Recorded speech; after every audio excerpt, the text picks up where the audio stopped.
जी news देख रहे हैं आप और जी न्यूज पर मैं हूं आपके साथ शिरीन। महानगरों की बड़ी खबर का वक्त हो गया है और इस वक्त आप देख रहे हैं जी न्यूज इन्वेस्टिगेशन। सुशांत सिंह राजपूत की मौत के 53 दिन बाद अब ये उम्मीद जगी है कि सुशांत और उनके परिवार वालों को इंसाफ मिल पाएगा, क्योंकि आज इस मामले में सीबीआई ने एफआईआर दर्ज कर जांच शुरू कर दी है। सुशांत सिंह राजपूत को न्याय मिले, इसे लेकर जी न्यूज एक मुहिम चला रहा है। पिछले 53 दिन से लगातार ये मुहिम हमारी जारी है, क्योंकि सुशांत सिंह राजपूत से जुड़ी हुई खबर हमारे लिए कोई समाचार नहीं है, ये हमारे लिए एक संकल्प है। तो पहले आपको इस मामले से जुड़ी हुई आज की 10 बड़ी खबर क्या है वो जल्दी से बता देते हैं। तो पहली बड़ी खबर ये है कि सीबीआई की स्पेशल क्राइम यूनिट ने मामले में एफआईआर दर्ज कर ली है। दूसरी बड़ी बात यह कि सीबीआई ने बिहार पुलिस से सुशांत केस में जानकारी मांगी है। तीसरी महत्वपूर्ण बात यह कि कल अभिनेत्री रिया चक्रवर्ती से प्रवर्तन निदेशालय की पूछताछ होनी है और आज ईडी ने सुशांत के हाउस मैनेजर सैमुअल मिरांडा से भी पूछताछ की है इस मामले में। और साथ ही पांचवी बड़ी बात यह कि जी न्यूज के पास सुशांत के मोबाइल की कॉल डिटेल्स है जो बहुत कुछ कहते हैं। छठी बड़ी बात यह हो जाती है कि 8 से लेकर 14 तारीख तक के बीच सुशांत और रिया में बातचीत किसी भी तरीके की नहीं हुई है। और 3 साल तक सुशांत के सहयोगी रहे अंकित आचार्य ने भी बड़ा खुलासा इसे लेकर किया है, वो भी आपको हम बताएंगे। उन्होंने कहा कि कमरे का दरवाजा कभी भी लॉक नहीं करते थे सुशांत।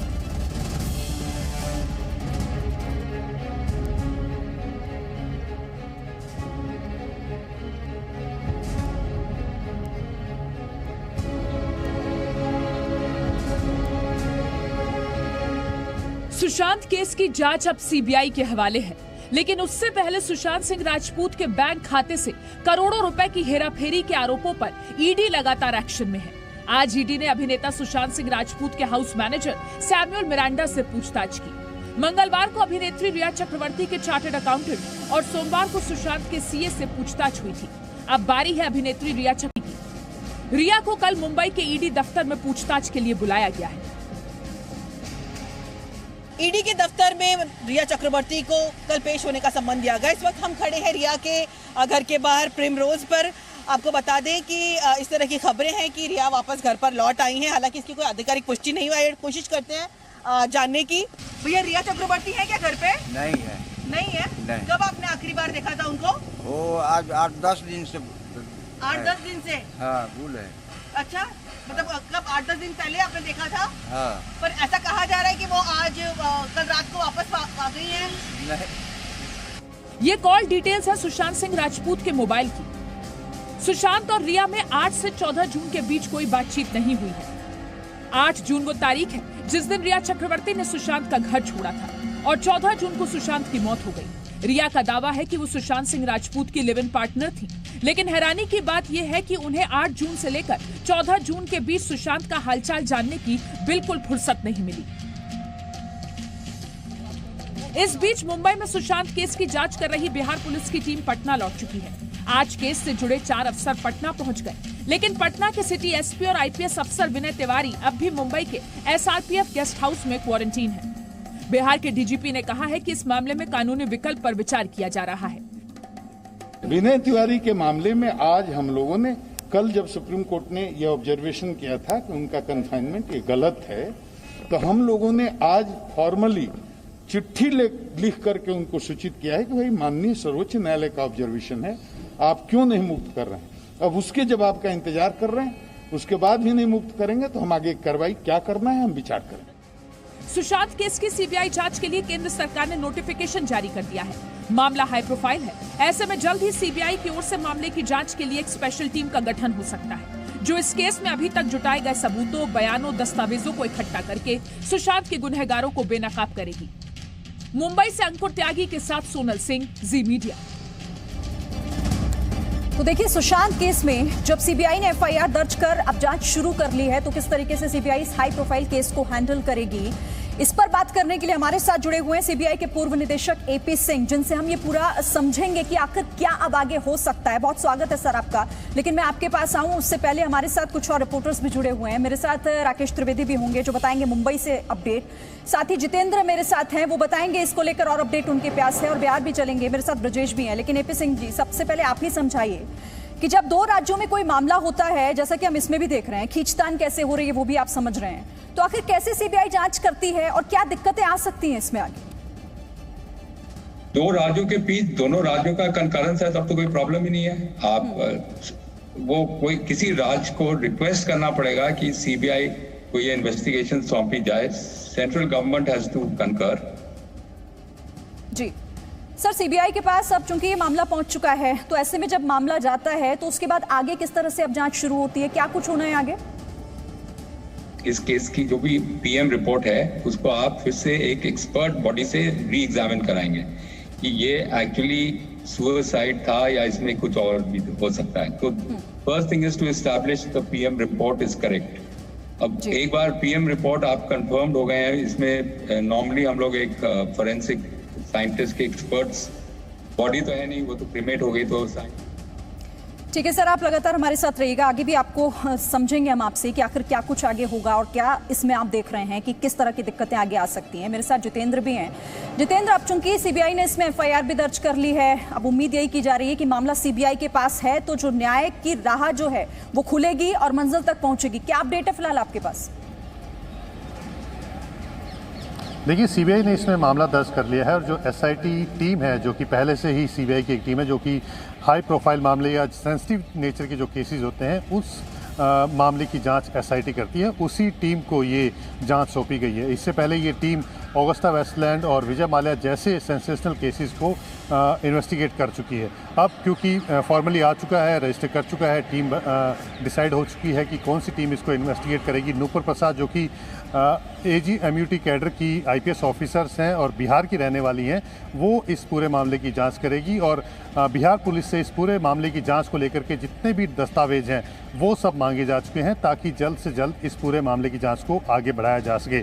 जैसा कि पूर्व सीबीआई डायरेक्टर एपी सिंह बता रहे थे, क्योंकि ये सुसाइड का मामला है इसलिए जो ऑटोप्सी रिपोर्ट है उसको लेकर के एग्जामिन किया जाएगा। उसमें सबसे पहले ये जांचा जाएगा कि किस तरह से सुसाइड हुआ, उस पूरे सीन ऑफ क्राइम को रिकंस्ट्रक्ट करने की कोशिश की जाएगी और उसके बाद जो जो हालात निकल करके आएंगे उसके हालात पर आगे जांच की जाएगी। देखिए, CFSL है जो कि सेंट्रल फॉरेंसिक्स लैब है जो कि सेंट्रल गवर्नमेंट की है और दिल्ली के अंदर सीबीआई के अंदर आती है और देश में 4 ऐसी लैब्स हैं, वो इस पूरे मामले की जांच करेगी। एक कह सकते हैं कि जो फॉरेंसिक जांच होगी वो एक थॉरोली तरीके से होगी और उसके बाद ये पता लगाने की कोशिश की जाएगी कि क्या क्या लैप्सेस अभी तक रहे हैं और उन्हीं को समझ करके आगे जांच की जाएगी। और जिस तरह से एलिगेशंस लगाए गए हैं सुशांत सिंह के पिता की तरफ से, वो निश्चित तौर पर उसके बाद जांच को आगे बढ़ाया जाएगा कि पहले ये पता लग जाए कि ये आत्महत्या है या हत्या की गई है और उसी के बाद उस जांच को आगे बढ़ाया जाएगा। आत्महत्या है तो किन वजहों से आत्महत्या की है सुशांत ने, जैसा कि पिता ने आरोप लगाया है कि पैसों का गबन किया गया, दबाव में रहता था, उसके जितने भी आसपास लोग थे उन सबको बदल दिया गया था, परिवार से बात नहीं करने दी जा रही थी। तो तमाम तरह की जांच शुरू अब कर रही है इसमें, तो ये जो सवाल हैं जो अब तक सिर्फ सवाल बने हुए हैं उनका जवाब मिलेगा आने वाले दिनों में, यही उम्मीद फिलहाल की जा सकती है। ब्रजेश, चूंकि अभी थोड़ी देर पहले गुप्तेश्वर पांडे को हम सुन रहे थे, डीजीपी साफ कह रहे थे कि हम अपनी तरफ से, क्योंकि अब उनके अधिकारी जो मुंबई थे जो जांच के लिए पहुंचे थे वो वापस पटना पहुंच चुके हैं, सलाह मशवरा करने के बाद रिपोर्ट सौंपेंगे, तो वहां से क्या अपडेट है? और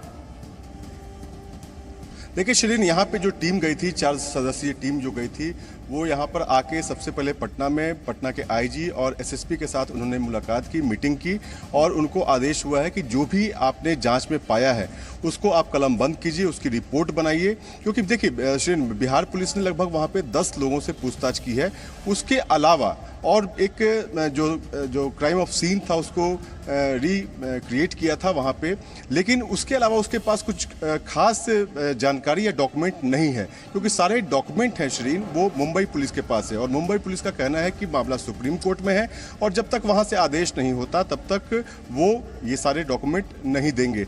तो निश्चित रूप से जो बिहार पुलिस के पास है उसके जब भी सीबीआई चाहेगी वो बिहार पुलिस देने के लिए तैयार है, लेकिन मामला पेच जो है वो मुंबई पुलिस में फंसेगा और जब तक सुप्रीम कोर्ट में यह आदेश नहीं होता है कि सीबीआई की ही जांच होगी और अंतिम फैसला नहीं होता है तब तक मुंबई पुलिस वो सारे डॉक्यूमेंट नहीं देगी, क्योंकि सारे जो टेक्निकल हैं, चाहे वो पीएम रिपोर्ट हो या फिर एफएसएल रिपोर्ट हो, सारी रिपोर्ट जो भी तकनीकी जांच मुंबई पुलिस ने अब तक की है उसकी सारी रिपोर्ट मुंबई पुलिस के पास है, तो वो ज्यादा महत्वपूर्ण है। उसके बाद अगर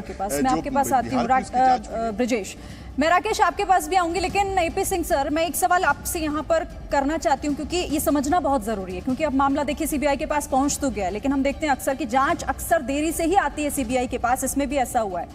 तो कितना मुश्किल होगा इसमें आगे जांच करना? ये ऑलवेज सीबीआई के साथ ये प्रॉब्लम ऑलवेज रही है। This is always a major problem. आपने अरुषि में भी देखा कि क्राइम सीन बिल्कुल ही वो ट्रैम्पल्ड हो गई थी, दुनिया, हजार लोग वहां घुस गए थे, कोई कुछ कर रहा है, कोई कुछ कर रहा है। तो इसलिए crime scene is always a big hindrance in CBI investigation that we never get, we are not the first responders. तो हमको कभी भी क्राइम सीन का क्लियर पिक्चर नहीं मिलता है, बिकॉज वो कुछ प्रिजर्व ही नहीं करते हैं। जो भी लिया, उठा लिया, किसी ने साफ कर दिया, कमरा साफ कर दिया। तो आप इतने दिन के बाद जाते हैं तो ये आपको कोई एविडेंस मिलने की बहुत ही कम प्रोबेबिलिटी होती है। हालांकि सीबीआई की भी पूरी फोरेंसिक टीम जाएगी और फिर से उसको पूरा जो सीन ऑफ क्राइम है उसको फिर से एग्जामिन करेगी। शुक्रिया सर, बहुत शुक्रिया आपका, हमारे लिए आपने वक्त निकाला और इन तमाम चीज़ों को बहुत बारीकी से हमारे दर्शकों को समझाने के लिए। अब राकेश, आपका रुख करूंगी मैं, क्योंकि देखिए एक तरफ तो जांच एजेंसी अपना काम कर रही है, लेकिन आप लोग भी वहां रहकर, ग्राउंड जीरो पर रहकर इन्वेस्टिगेशन कर रहे हैं। और दो महत्वपूर्ण बातें जो आज हमारी जो एक खुलासा हुआ है उसमें ये, पहला कॉल डिटेल्स, जिससे ये साफ पता चल रहा है कि देखिए बहुत कुछ गड़बड़ तो था। एक हफ्ते के आसपास दोनों के बीच बातचीत ही नहीं हुई। रिया चक्रवर्ती की मैं बात कर रही हूँ, सुशांत सिंह राजपूत से। और दूसरी चीज ये कि रिया चक्रवर्ती का कहाँ पर होना, क्योंकि अभी कल ये खबर आ रही थी कि वो अपने फ्लैट पर हैं। गार्ड से जब आप लोगों ने बात की तो वो कह रहे हैं कि वो तो अपने घर पर ही नहीं है। देखिए, जो सतीश मानेशिंदे हैं, जो एडवोकेट है रिया चक्रवर्ती के, उन्होंने एक स्टेटमेंट इशू करके ये कहा था कि रिया चक्रवर्ती जो है वो लॉ अवॉइडिंग सिटीजन है। ऐसे में देखना ये होगा कि क्या कल रिया जो है ईडी के सामने पेश होती हैं और पूछताछ में शामिल होती हैं, या फिर वो जो अपने वकीलों के मार्फत कोई जवाब भेजती हैं और आगे का कोई दूसरा डेट या वक्त जो है वो मांगती हैं। ये एक देखने वाली बात होगी। वहीं दूसरी तरफ ईडी को इस मामले में ये भी जाँच में ये भी शक है कि कहीं ना कहीं जो इनकम टैक्स रिटर्न है रिया ने वो सिर्फ 14 लाख रुपए बताया था पिछले साल, और उसके अलावा पिछले कुछ सालों में, 2 सालों में जो है रिया चक्रवर्ती ने कुछ फ्लैट्स भी खरीदे थे जिसकी कीमत करोड़ों रुपए बताई जा रही है। तो ये पूरा मामला क्या है, उनकी जो 2 कंपनियां जिसमें वो अपने भाई के साथ सुशांत की कंपनी में डायरेक्टर थी, उनसे वो पूछताछ करना चाहती है। ईडी ने जो इस मामले में आज सैमुअल मिरांडा से दोबारा पूछताछ की है, क्योंकि सैमुअल मिरांडा ही जो है वो हाउस मैनेजर थे और रोजाना का जो उनका खर्चा था, घर का खर्चा था सुशांत का, उसकी वो पूरी जानकारी रखते थे। ऐसे में कल जो है ईडी के सामने रिया चक्रवर्ती पेश होती है या नहीं होती, ये एक देखने वाली बात होगी। क्योंकि अब तक रिया चक्रवर्ती कहाँ है ये सवाल है, लेकिन ईडी के सामने उन्हें पेश होना होगा, जिसके बाद ये तमाम सवाल जिसका आप जिक्र कर रहे हैं उनके जवाब उनको देने होंगे। बहुत शुक्रिया आप सभी का हमारे साथ जुड़ने के लिए और बातचीत करने के लिए। तो सुशांत सिंह राजपूत के साथ 3 साल तक काम करने वाले अंकित आचार्य ने एक बहुत बड़ा खुलासा किया है। हम आपको यहाँ ये बता देते हैं कि उन्होंने कहा है कि अपने कमरे का दरवाजा सुशांत कभी भी लॉक नहीं किया करते थे। अंकित आचार्य, जो कि पूर्व सहयोगी रहे सुशांत के, उन्होंने इस बात का खुलासा किया कि अक्टूबर 2018 में सुशांत के बैंक अकाउंट में 30 करोड़ रुपए थे। उन्होंने इसकी जानकारी भी दी। साथ ही बताया कि सुशांत सिंह के लेकर उन्होंने कहा कि रिया चक्रवर्ती ने आते ही सुशांत के सभी पुराने स्टाफ को बदलने का काम किया। सुशांत सिंह राजपूत के साथ काम करने वाले असिस्टेंट बॉय अंकित आचार्य इस वक्त हमारे साथ हैं। अंकित, हम आपसे जानना चाहेंगे कि आपने जब उनके डेथ की खबर सुनी 14 जून को, तो क्या आपको विश्वास हुआ कि एक ऐसा व्यक्ति जो कि हमेशा हंसता खेलता हुआ और वो ऐसा कदम उठा सकता है? नहीं, ऐसा तो नहीं है कि सुशांत भैया कभी ऐसा कदम उठा ही नहीं सकते। ठीक है, कदम ऐसा उठा नहीं सकते, क्योंकि एक नॉर्मल इंसान है, जैसे हम लोग खेलते हंसते परिवार होते हैं वैसा था। हीरो तो बाद में होते थे। आप छुट्टी पर गए और उसके बाद जब आप आए तो आपको काम करने नहीं दिया गया, और रिया की वजह से आपको काम पर वापस नहीं दिया गया। नहीं दिया गया। किसके वजह से नहीं दिया? अब रिया ही मैडम होगी, क्योंकि वही सब हायर वही कर रही थी न्यू स्टाफ को। जो पुराने स्टाफ थे उसको हटा दिए, तो वही मैडम ही होगी। तो क्या ऐसी बात कुछ सामने है कि तंत्र मंत्र की पूजा होती थी? नहीं, मैंने सुना है। ठीक है, मैंने सुना है कि वहाँ एक काफरी आई की बात कर रहा हूँ, वहाँ मैडम ने बोला था कि हॉन्टेड है, सब यहाँ भूतिया इलाका है। Presenting B News app, available on Google Play and App Store. Download it now.